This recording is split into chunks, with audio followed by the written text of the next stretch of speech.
What's your expectation from this union budget? On the real estate side, we are hoping that there'll be some resolution to the MAT issue. As you know that MAT was imposed almost about four years back suddenly, and that has been a bit of a disappointment for real estate developers. So we are hoping that there'll be a rethink on MAT.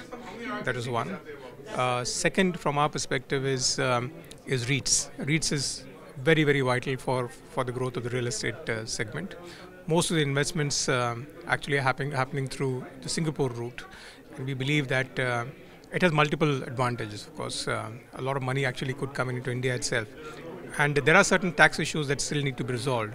We are hoping that REITs actually come out with a comprehensive framework so that over the next 1 year or 2 years we can probably start offloading or at least divesting some of the assets through the REITs platform. So that is second.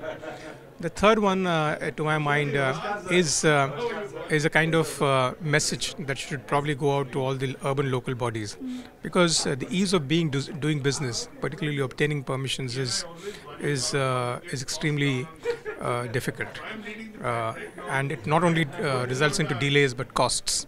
So we're hoping that certain amount of reforms can be introduced through this budget, and some of the incentives to the urban local bodies could be linked up to this.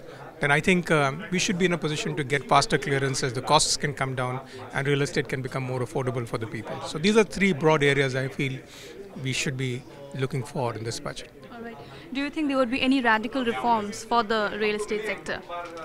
Actually, you don't really need very radical reforms, except maybe probably for the governance, which there's a bit of a deficit of that at the levels of the local bodies. So I think if there's a strong message that goes that needs to be reformed, I think that'll be, to my mind, a big game changer.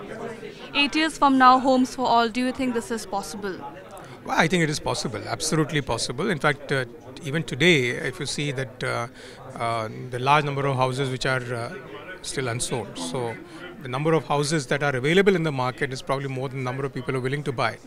The only reason is that some of the people can't afford it, right? So how do you bring that cost down is what I think we need to see. And as I said earlier that one issue is, of course, the governance deficit, which jacks up the costs. If at all we are able to do that, we're able to rationalize the FSI norms or FAR norms, we should be in a position to bring the cost down significantly. Because in terms of supply of real estate stock, is not an issue. It's only the cost at the moment.